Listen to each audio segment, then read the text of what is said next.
Today I want to talk about the introverted and extroverted mind and all those things that come along with it in terms of spiritual practice, psychological factors that might be important, might be interesting to you. And let me start reading something from Osho. I also have some notes here so that I can read it.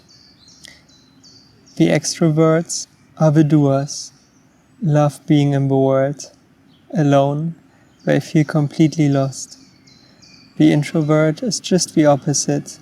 He feels at ease and relaxed with himself when he's not doing anything, when his eyes are closed, when he's silently drowning into his own interiority. Yes. And introvert and extrovert are both on the level of the mind, just both mind. Introverted mind tends to be a little bit more quiet than an extroverted mind. And I can talk out of my personal experience because here, in this case, there is more this type of introvert. Also, I do have some extrovert tendencies, however you call it. But yeah. And often people think that meditators are introverts, but this is not true. It is not. The actual meditator is one who can be aware of mind, of both qualities, being aware of the extroverted and introverted mind.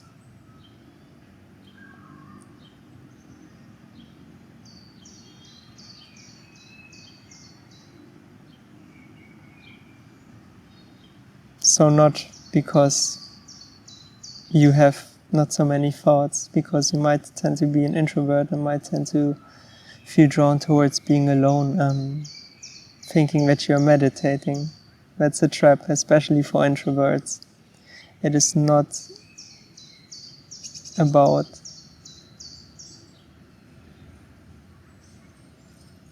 only about having a quiet mind. It is about going beyond mind. It doesn't matter on what end of the continuum you are of those two polarities. It doesn't matter if you have 1,000 thoughts or one thought. One is not better than the other. The question is if you can see through. And I feel like especially for introverted people, there is that trap of thinking that they meditate when they withdraw in longer periods of silence, but they just engage with the introverted part of the mind and dream. But it's a quiet dream, but still it's a dream. And of course, it's more comfortable to sit in silence with a quiet mind, dreaming mind, than like a mind that goes da-da-da-da-da-da-da in 10,000 directions. Of course, that's easier in the first case, but that doesn't mean that you're meditating.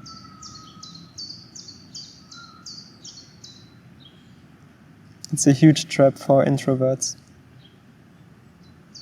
Let me renunciate, be in the cave, sit in silence. But what happens at a certain point is when you tend to repress the other part, because we all have to some kind of extent also the extroverted part, or extroverts the introvert part, it will fuck with you. It will play tricks with you, on you, the mind.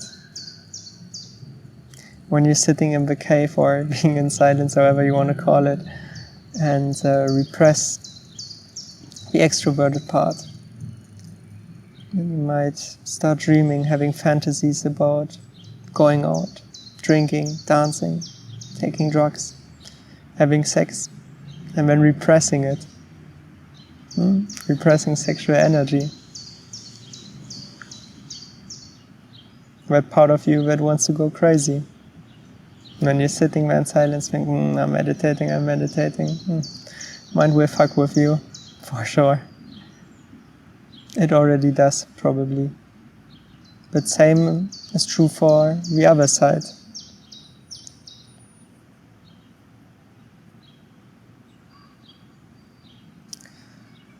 So it doesn't matter whether you're an introvert or extrovert. If you go out into the world, extroverts are usually more, everyone wants to be an extrovert, like this outgoing, interesting man or woman, and it gets rewarded a lot. If you go more to the east, away from the west, inside yourself, you will get that sense of introverts are probably better in doing this and all that stuff. So, but this is bullshit, because at the end of the day, it's the same side of the coin. It's duality. It's about going beyond, not choosing one or the other, suppressing one or the other.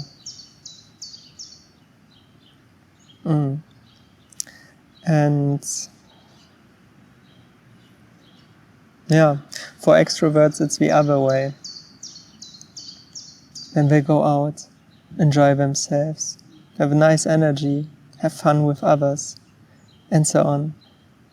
And they do it and more and more and more. But they can't do it the entire day. And at a certain point, they come home and they're alone. And it's quiet. And shit is creeping up on you.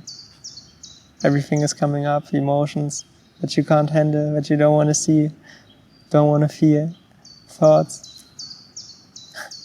And mind is going crazy because you suppressed this part. Don't choose one over the other. See what comes up and go with it. Flow with it. Don't do anything, just allow. Whenever which part wants to come up. And don't get entangled in it. Watch what life is giving and presenting you right now.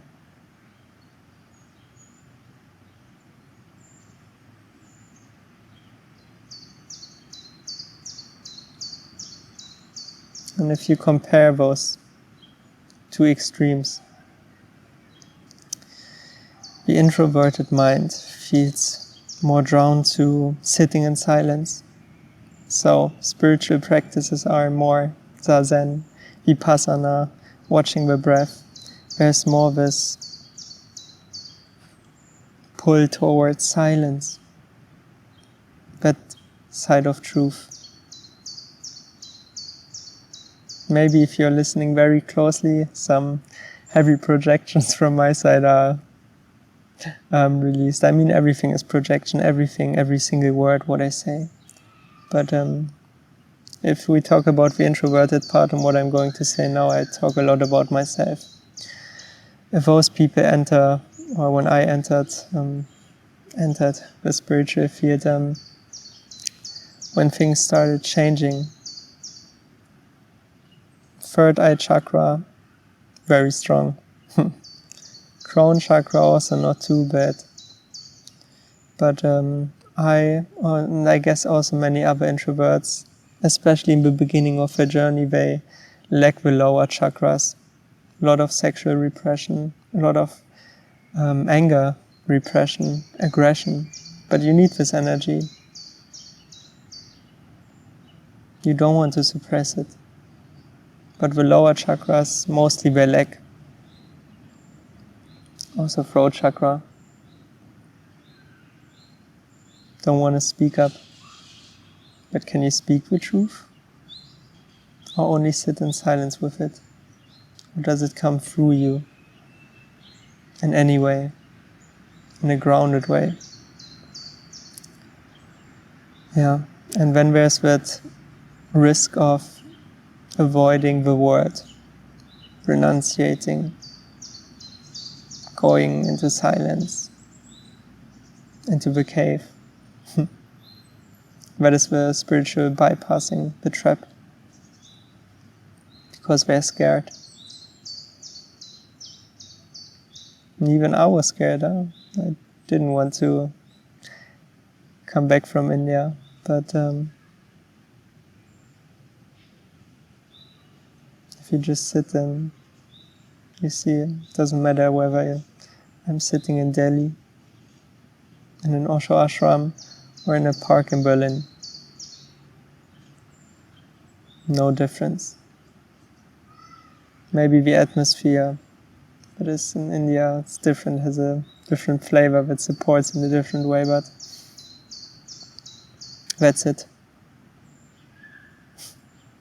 Everything else is just thoughts that we believe.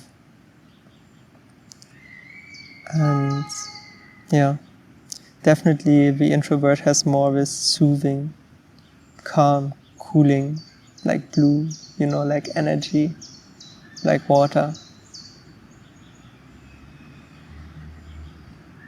And we need this part, every one of us, inside ourselves. And I also fear a lot of intimacy. And as a result, I often feel more drawn back, or like just do my own things, because it feels good, it feels safe. And I guess this is often I see this also in other introverts. Of course, a lot of projections from my side I can only see in others what I can see myself, but I guess I'm not the only one with this. So be aware of those aspects and parts of yourself, if you have them.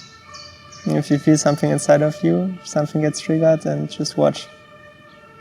Don't freak out, but you're not alone. But let's come to the other side, the extroverted mind. Here, it's more dancing, singing, crying, laughing. So devotional, and the spiritual practices those people choose. Also Tantra. Really going into intimacy, not only with themselves, but especially with others.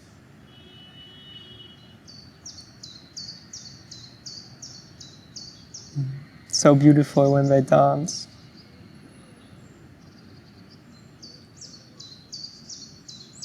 Expression of the same energy, but just in a different way.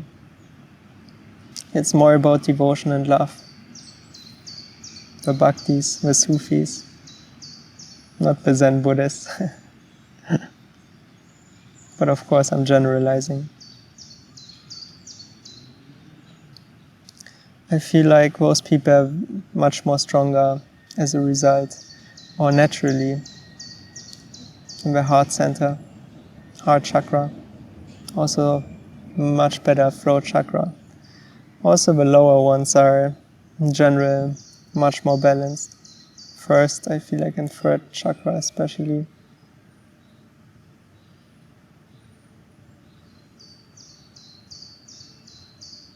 Up here, a little bit more blocked out of my experience, but as we all tend to progress, those blockages will be released, and it's just a matter of time until introverted and extroverted minds of those people they move closer and closer, and the energy repression, those blockages can be removed.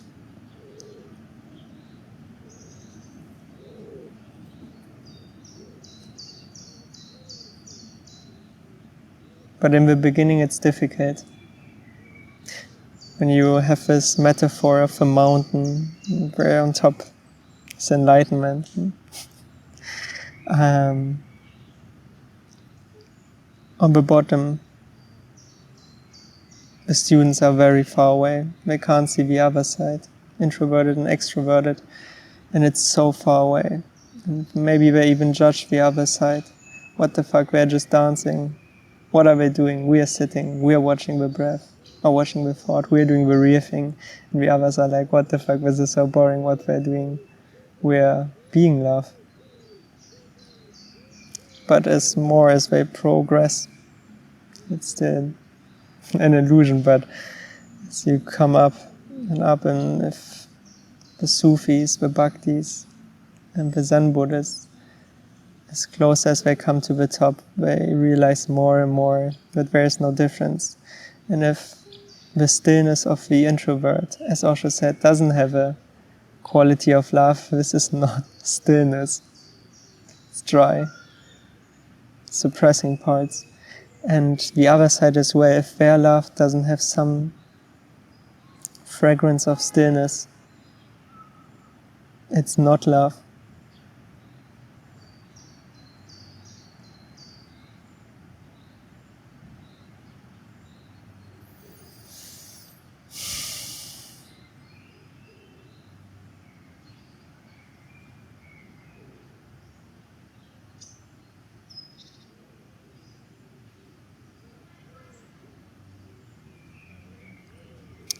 And let's come back to the extroverted mind.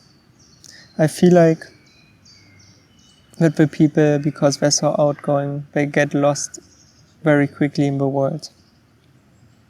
Because they're very engaged. More with fire energy, more temperament, loving and deep relationships. One is not better than the other, but don't suppress one part. We need both to find some kind of balance. And even the awakenings, it's so obvious. The introvert mostly awakens through I am nothing, and the extroverted through I am everything. But it's so valuable to meet one another. If you have the chance to hang out with the opposite, in my case the extroverted mind, but people and practice with, do some kind of practice, I don't know, let's say tantra with those people, or dance with them, give each other hugs, or that the other side can get more easily with you in stillness.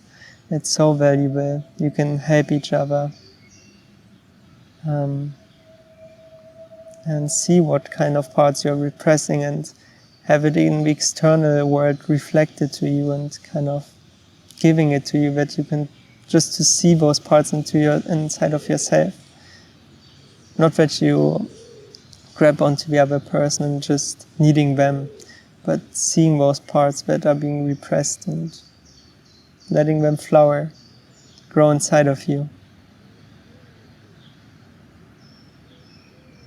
Then there's a mutual growth, and it's so valuable for both sides. But it can be scary. For me it was scary because fire and water energy, if it's too much water for the fire's gone. There's that fear. And the other way around. The water just evaporates and disappears. So it's always just like a balance.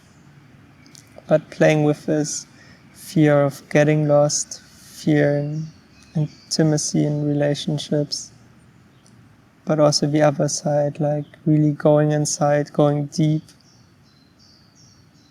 watching your thoughts, uncomfortable emotions.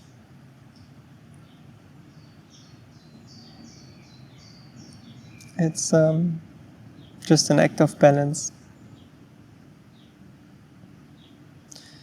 And yeah, society is always, depending on where you live, reinforcing one type, especially in the West, the extroverting type.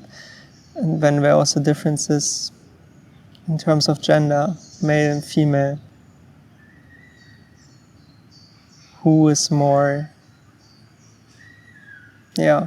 what society wants you to be, how they want you to think. Parts are being suppressed.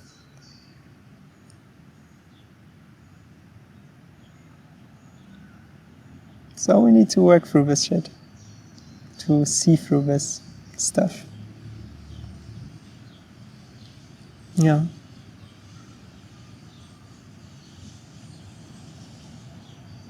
And at the end, let me add, I feel like it's nice to hang out with people from the same type of energy or introvert minds. They tend to go along very well together, introverts and extroverts themselves. Some are just being quiet and just enjoying their time in nature, extroverts together, partying, going out. Very nice. But if you want a real attraction, a pull inside yourself with those two energies, or a balanced mind, or in the external world, in relationship to the other, you need to play with the opposites. There's no way around it. This is where real attraction starts to happen, like a real pull.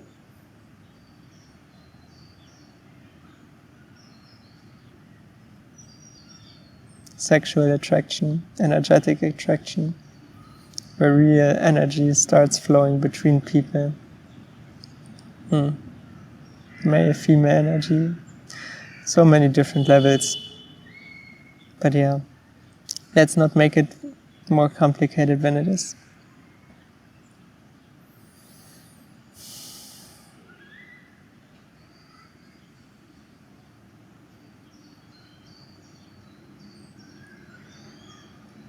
Let me come to the end. Doesn't matter on what end of this continuum, introverted, extroverted, you are putting yourself. It doesn't matter where you are. What matters is that you relax. Relax into it. And see through it. Watch. Flow with it. Just go with it. Watch it. But don't try to hold on to it. You see there's tension, but just watch, relax, allow. It doesn't matter if you're here or there, dancing or sitting.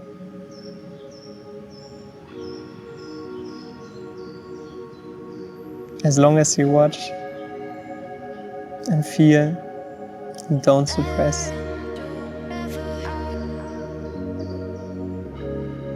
Things are going their way. You're kind of your own teacher. Your life is just showing you the way.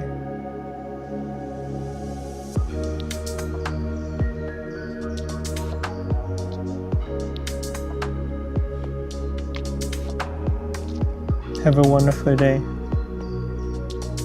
All the extroverted and introverted minds out there.